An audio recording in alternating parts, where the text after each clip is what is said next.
But this is Jerusalem of Isaiah chapter 2. With this, I'll close this section.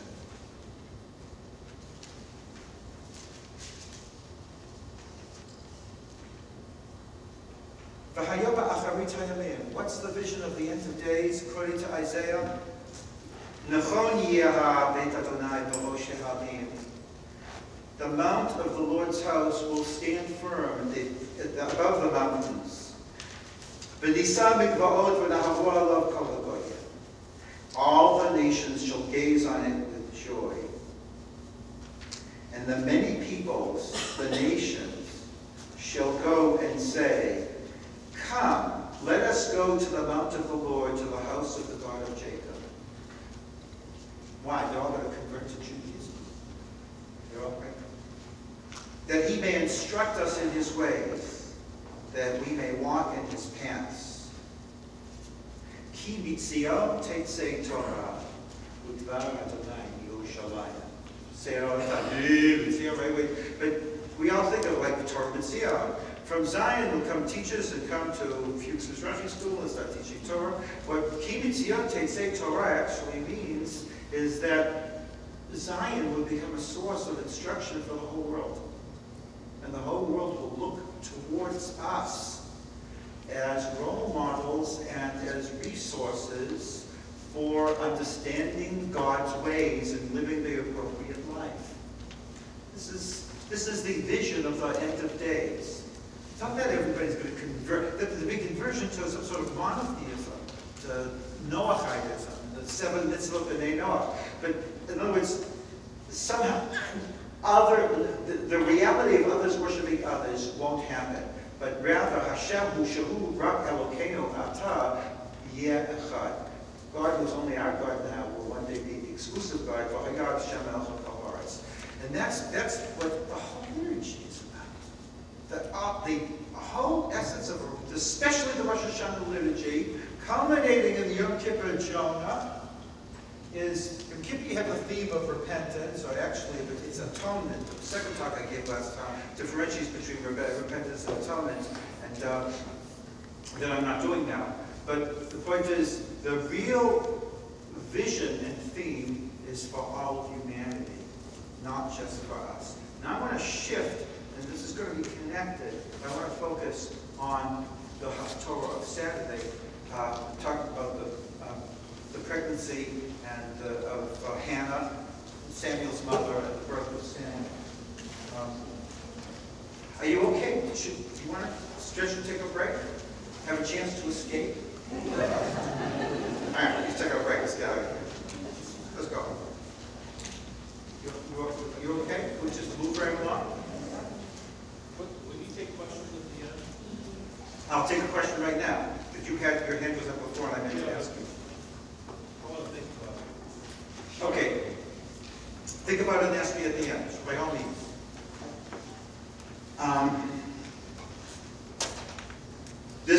I gave you 2 handouts. So one of the handouts says early prophets. All the staple is always at the upper right. Is this one? Yes? I give a variation on it.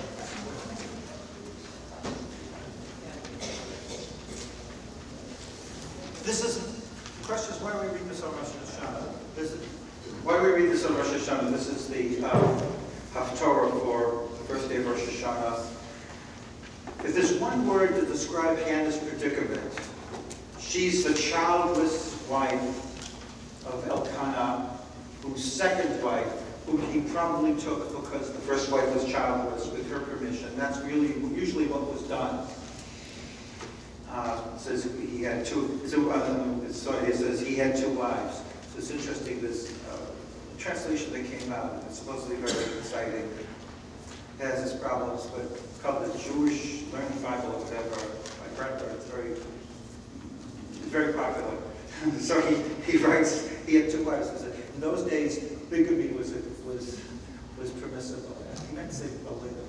So bigamy was. Can you imagine? It's like, okay, Elkanah says, okay, dear, I have to go to Akron on business for a couple.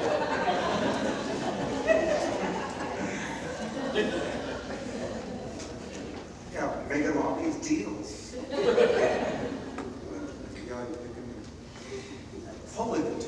And usually, with permission of the first wife, you see that in the Torah as well. First wife is childless. Everybody's interested her husband have children, so she sacrifices her ego and allows him, gives him permission to take another wife in order to bear children. It's to her merit. Each one made that sacrifice. Rebecca, Sarah and Rachel and Leah. So Hannah lived in a home where the other wife had lots of children. And a home with children is really governed by the needs of the children. The thing about biblical narrative is that you have to fill in connect the dots, you have to fill in the spaces. There was a certain man from Ramat Sophim, Ramat Ephraim, he gives his names. He had two wives. One's name was Hannah, the second was Penina. Penina had children, Hannah had no children.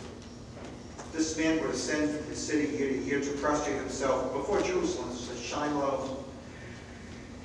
It happened on the day that Elkanah brought offerings, he gave portions to Penina, his wife, and to all her sons and daughters. In those days, a Thanksgiving offering was a sacred offering. Part of it was, the blood was thrown onto the altar, part of it was given to the priests, and the rest was eaten as a Thanksgiving sacred feast. We have sacred feasts nowadays. It's called Shabbat. But to Hannah, he gave a double portion. Actually, the sacred feast that we reenact would be the Pesach Seder, because that's really the Paschal lamb was eaten there that was an offering. It was an offering that was partially offered, but mostly eaten. But to Hannah, he gave a double portion. He loved Hannah, and Hashem enclosed her womb. So he had this love for her. So you have this. You have to fill in the blanks. You have to imagine what it was like for Hannah. Getting up in the morning, kids screaming, getting off to school. She's going to help them. She's going to help anyone. Right? But she can't generate life on her own. And phenomenon, it's sort of interesting. There's a mitzvah of man to have children. There's no mitzvah for women to have children. If a woman wants to be childless, of course, if she marries a man, then she has to enable him to have children, or have to take another wife. Yeah, right. But the point is, if a woman doesn't want to marry, halachically, that's okay. A woman should have children only because she wants to. It's the difference between heteronomy and autonomy. A woman, according to the Torah, a woman having children, she has to be an autonomous decision. It has to come from her. But man, if it comes from her, then the husband said, he can do it because of the mitzvah. Mommy, why did you have me? Well, I really didn't want to have children, but the Lord commanded me to do so. So therefore, I found Daddy, and out popped you 9 months later. But I really didn't want to have children. I wanted to pursue a career. But what can I do? My Creator has commanded. That's going to be real good. That'll get this kid onto the couch forever and ever. Psychiatrist's dream, right? However, if the kid is hearing all his life, and Mommy was the happiest moment in her life. Yeah, right. Was when I was in labor with you and you popped out. Not. Okay, fine. And then I held you and I forgot all about the pain and I've been happy ever since. The kid's hearing this all the time. Daddy, why did I have you? And I have a shotgun wedding. I have to get married. The rabbis made me do it. Yeah, in the pre-modern period, if a guy wanted to be a bachelor, I'm so happy that I wasn't pre-modern. Because never. But so the Beis Din would tell him, so you have 6 months to find a bride. If you don't find a bride, your own bride, within 6 months, we will provide you with one. And trust us, you'll probably do a lot better on your